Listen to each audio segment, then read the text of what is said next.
We start today's show with a developing story. Lakers star Anthony Davis left Tuesday's game in Philadelphia late in the first quarter with an abdominal strain and did not return. Now, clearly, this is a blow for the Lakers and for AD, who is averaging 39 and 18 in his last two games. And I know the knock on Anthony Davis over the years has been his lack of availability, but over the last 2 years, that has not been the case at all. He's missed just 7% of his games since the start of 2023-24 season, after missing almost 37% of his games his first 4 years as a member of the Lakers. So for more on AD's abdominal strain here, I'd like to welcome in our reporter covering the Lakers, Dave McMenamin.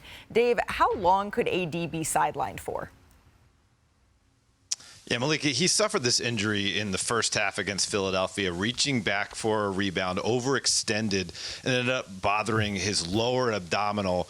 He's going to go back to Los Angeles in the middle of this road trip and miss about a week at least before they go and reevaluate him to see how he's feeling. I'm told that they need to let the muscle kind of calm down before they can kind of see where they're at with the rehab process and try to have him be able to add some steps.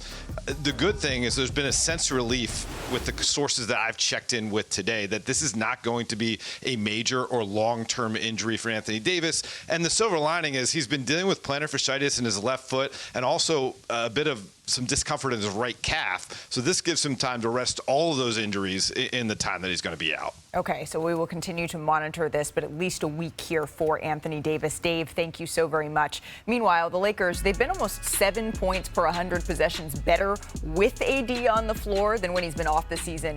Here was LeBron on his running mate's injury last night. I mean, when our best player goes out, it's always, challenging, especially in the game. Like, if he's out from the beginning, then we have a game plan set. We know what to expect. We know what our lineup is going to be. But when AD goes down or any one of our guys go down throughout the course of the game, it's just, it's tough. I didn't even realize it until the second quarter when he didn't come back in his regular minutes. And I looked over the bench, he wasn't over there, so I found out at halftime. But level of concern, I think he'll be fine. As we welcome in our Chiney, Ogwumike, Kendrick, Perkins, the trade deadline just over a week away. That's a big stance for big Perk here. Let's talk about the Lakers, guys, because they have been powerful lately. They're fifth in the Western Conference. They're 7 games above 500. But without Anthony Davis, Perk, how can they stay afloat here? I mean, look, I want to come on here and rant about how Rob Pelinka need to make a move and get another guy in that's going to be a consistent scorer to help AD and Braun out now, Braun, but I'm not going to go there.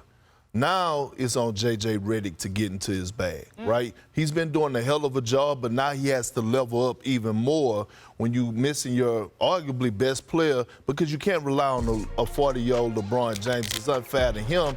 Now let's see what he does with his lineups. Let's see what he does with his offensive and defensive adjustments. Who is he going to rely on? Is it going to be Austin Reeves? Is he going to play Jared Vanderbilt and Rui Hachimura a lot more together?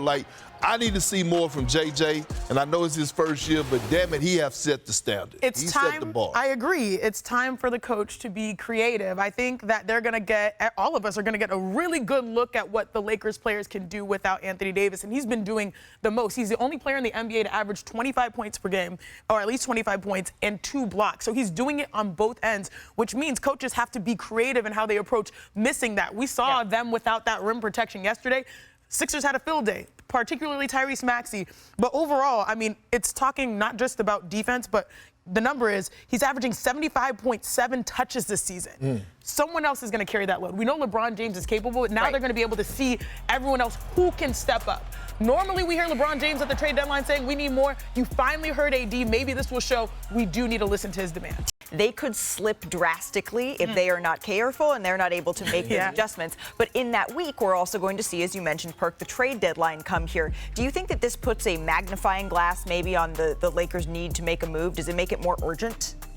I mean, it's been urgent all season long. I think Anthony Davis and LeBron James has put a magnifying glass on them with their play, meaning get me more help. Now, they went out and got Finney-Smith, right, which I think was a good pickup.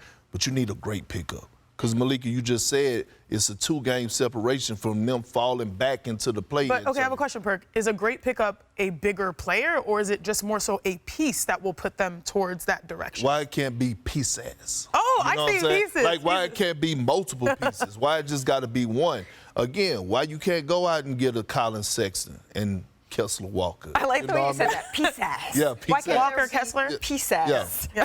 Okay, well, the Lakers defense has been much better over the last 8 weeks. Of course, Davis is a huge part. She know I needed him. A huge part of those pieces. All right, there was still a game to be played, as Chiney mentioned, last night in Philadelphia, and Tyrese Maxey took full advantage of the shorthanded Lakers. So let's take a look at today's electric moment. It's brought to us by Hyundai here.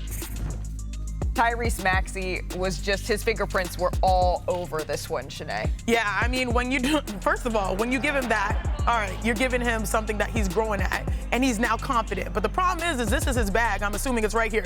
Turning on the Jets and just finishing. Not even needing getting all the way to the rim. He can just hit you with a floater. Yeah, and again, he exposed the Lakers' weakness, perimeter defense. And he's in great company, Perk. Look at that. Oh, Most 40-point games at that age? Yeah, when anytime you're in a sentence with AI.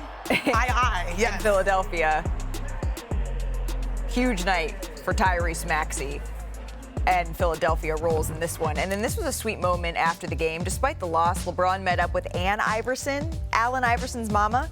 He even signed a couple photos, took pictures with Ann, who first watched LeBron play live 23 years ago. I kind of like Mama Ann. Yeah, of course. Miss Miss Ann, legend. With Miss legend. Ann there. Yes. Mama.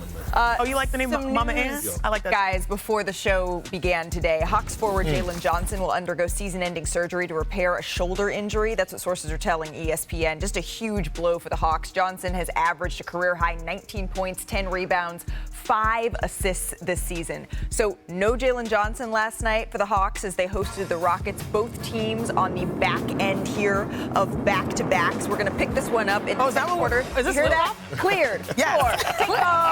Let's go. Second quarter here. Oh, come on. That little rocket asleep. Crab dribble tomato chest with the right hand hook. I love it. And Trey's like, dang. The third quarter here in transition. This team, look, before years past, Jalen would probably force a play there. Instead, he gives it up to get it back. That's the difference in team building that we've seen the last year. With the left? Come on. A few He possessions should have later been in here. the contest. Sengun And this is why you call him Baby Jokic. to Men Thompson. Inside for the layup plus the foul. In it. Oh, my God. Yo, I saw this and I was like, ooh. But you sound like you're from the Bay with that one. Ooh. He shrugs it off there.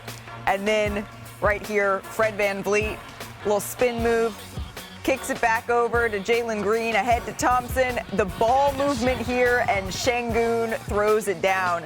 A big comeback here for Houston as they get the win on the second night of a back-to-back. Now, the Rockets are 10-2 since January 5th, the best record in the NBA in this time. But the question is how? I mean, how did the Rockets expedite their turnaround from post-Harden bottom dweller to one of the best teams in a crowded Western Conference? Well, it's a good thing we have 2 H-Town natives here to show us. I am so hyped. You guys know what it is. It's Chiney's checklist. But since we're talking about H-Town, since we're talking about our Houston Rockets, I got to bring my brother up here from another mother up here to break it down. So we're going to give you the checklist for us. What? Chiney's checklist plus Perk. Yeah, you the plus. Yeah, I'm it's in there. still my Yeah, list. yeah. Okay, but all right. Perk, are you down? We're going to give you a checklist for a successful rebuild in the NBA. Yeah. All right, let's go. So the number one item on the list is picks. H-Town built this team through the draft, and that's in large part to trading their franchise player, James Harden, back in 2021. Now, Perk, you know what's crazy? It's only been 4 years, going in a few years from lottery to number 2 in the West. And look at this, y'all. This is what the James Harden trade turned into for Houston. The picks they have acquired already turned into Reed Shepherd, Tari Eason, and Slam Whitmore. We know Cam Whitmore. And then after a trade with Brooklyn, they still had plenty of picks to really supplement their rising team. And what's wild is that we can't even mention the picks that they already had, which turned out to be hits in Jalen Green, Alperen Sengun, Jabari Smith Jr., and Amen Thompson. So that is a big win. So what's number 2, Perk, on this list? Well, look. Bam! put it up there, purpose. I got to do it, purpose, right? And you talk about those picks and those young players, but you got to have culture and veterans with those young players. They have that in Fred VanVleet. They have that in Steven Adams, Jeff Green, championship pedigree. And then you add Ime Udoka. We saw what he did with the Boston Celtics, and guess what? He comes from culture from the San Antonio Spurs under Greg Popovich. You add that mixture with those young guys, and now you working with something. You know what? At the end of the day, this last one matters the most. Yeah. You gotta have them dogs. You gotta have them players. And let's talk. They got that. Okay, we got some pit bulls. We don't have no chihuahuas in Houston. No But if you think about players like Jalen Green, who's averaged 26 since January, you think about Alperen Şengün, who's likely going to be, according to us, an all-star reserve. And of course, Amen Thompson, who, by the way, ever since he entered the starting lineup on January 5th, they have had the best record in the entire NBA. How happy are you that this is happening in H-Town, Perk? I am happy. And then look, you talk about those dogs, but you look at Tyrese and the Thompson kid, they defend their behinds off on their perimeter, and you need that in today's game, especially when you talk about a league that's surrounded with talented guards and talented wings offensively. So what you're telling us, Perk, is they don't act no puppies. They got a They got big dogs. And all that has them on their way to making the playoffs for the first time since 2019-2020.